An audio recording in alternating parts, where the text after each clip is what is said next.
Very good morning views. నమస్తే, నేను విజయ Chandrika. ABN breakfast news కి స్వాగతం. వాతావరణం కాస్త చల్లబడింది.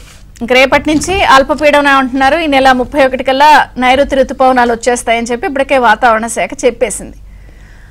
అమ్మయ్య కాస్త సేద తీరుదాం అనుకునే లోపు ఆంధ్రప్రదేశ్ రాజకీయాలు మాత్రం సేద తీరేదట్టయితే లేవు. అంత చల్లగా వాతావరణం కనిపించడం లేదు. అంతా హాట్గా గరంగానే ఆంధ్రప్రదేశ్ రాజకీయం కొనసాగుతోంది. అమ్మయ్య పోలింగ్ అయిపోయిందిలే, సో ఎక్కడికక్కడ కాస్త నాయకులు సేద తీరుతున్నారు, విదేశీ పర్యటనలో ఉన్నారు అనుకున్నా కూడా నివురుగప్పిన నిప్పులానే ఆంధ్రప్రదేశ్లో ప్రస్తుత పరిస్థితి ఉంది. ఒక పక్కనేమో సీఎం జగన్మోహన్ రెడ్డి గారు లండన్ పర్యటనలో ఉన్నారు. మాజీ ముఖ్యమంత్రి చంద్రబాబు నాయుడు గారు వైద్య పరీక్షల నిమిత్తం సతీ సమేతంగా అమెరికా వెళ్లారు. ఇక ఎమ్మెల్యేలు, ఎంపీలు, ఇలా క్యాడర్ రకరకాల మంది వాళ్ళ పరిధిని బట్టి పర్యటనలో సేద తీరుతూ విడుదల ఉన్నారు. కానీ ఆంధ్రప్రదేశ్లో మాత్రం పోలింగ్ తర్వాత జరిగినటువంటి హింసాత్మక ఘటనలు, చెలరేగినటువంటి అల్లర్లు, కొంత దర్యాప్తు బృందం, స్పెషల్ ఇన్వెస్టిగేటింగ్ టీమ్ రంగంలోకి దిగి మొత్తం కూడా రిపోర్ట్ తయారు చేసినా కూడా కౌంటింగ్ రోజు వరకు, కౌంటింగ్ తర్వాత పరిస్థితి ఎలా ఉంటుంది అని బిక్కుమంటూ అందరూ ఉన్నారు. ఎందుకంటే కొంత అల్లర్లు జరిగే అవకాశం ఉందని చెప్పి ఇప్పటికే ఇంటెలిజెన్స్ పోలీసులందరినీ కూడా అలర్ట్గా ఉండమని ఒక మెసేజ్ సర్క్యులేట్ చేస్తోంది. ఈ పరిణామాలన్నిటి నేపథ్యంలో పోలింగ్ తర్వాత ప్రధానంగా 3 ప్రాంతాల్లో, అటు పల్నాడు కానీ, అనంతపురం కానీ, ఇంక తిరుపతి జిల్లాల్లో చెలరేగినటువంటి హింసాత్మక ఘటనలు, రాళ్ల దాళ్లు లేదా పెట్రోల్ బాంబులకి సంబంధించిన ఘటనలు, ఇవన్నీ కూడా చూస్తే కొంత కేంద్ర ఎన్నికల కమిషన్ సీరియస్ అయింది. అసలు ఆంధ్రప్రదేశ్లో శాంతి భద్రతలు ఉన్నాయా? మీరందరూ ఏం చేస్తున్నారు? ఎందుకు ఇటువంటి హింసాత్మక ఘటనలు జరుగుతున్నాయి? అసలు పోలీసుల తీరు, వీటన్నిటిపై కూడా కేంద్ర ఎన్నికల కమిషన్ చాలా సీరియస్ అయింది.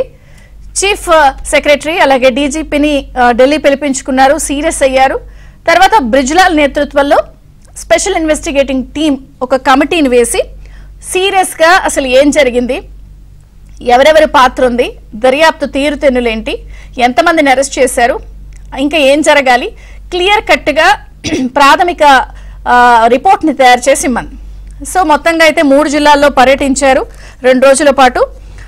మొత్తం 150 పేజీలతో కూడుకున్నటువంటి ప్రాథమిక నివేదికని బ్రిజ్లాల్ కమిటీ నిన్న డీజీపీ హరీష్ గుప్తాకి రిపోర్ట్ ఇచ్చారు.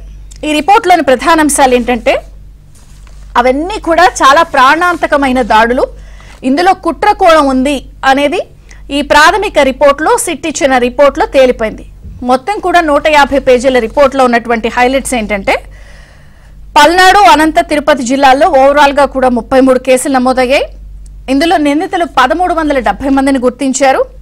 కానీ ఇక ట్విస్ట్ ఏంటంటే 1370 మందిని గుర్తిస్తే 124 మందిని అరెస్ట్ చేశారు. అంటే బ్యాలెన్స్ 1200 పైచీలకు, 1246 పైచీలకు వాళ్ళందరినీ ఇంకా అరెస్ట్ చేయలేదు.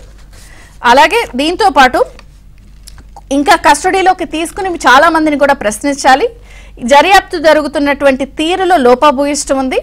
కొంత పోలీసులు కూడా స్థానిక నాయకులతో కొంత కలిసిమెలిసి వ్యవహరించడం వల్ల కూడా ఈ పరిస్థితి వచ్చింది.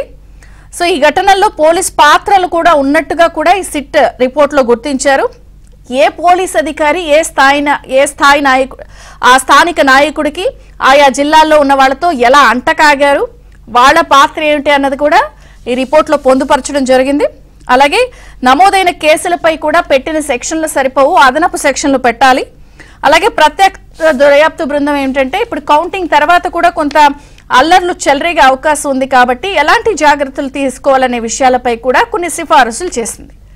మొత్తంగా సిట్ ఇచ్చిన రిపోర్ట్లో అయితే తేలింది ఏమిటి అంటే, దర్యాప్తు లోపభూయిష్టంగా ఉంది, కుట్రకోణం ఉంది, పోలీసుల పాత్ర ఉంది, పెట్టిన కేసులు సరిపోవు, ఇంకా అదనపు కేసులు పెట్టాలి, అదనపు సెక్షన్లు పెట్టాలి, చాలా మందిని అదుపులోకి తీసుకోవాలి, అందరి పాత్రపై సమగ్రంగా విచారణ జరపాలి.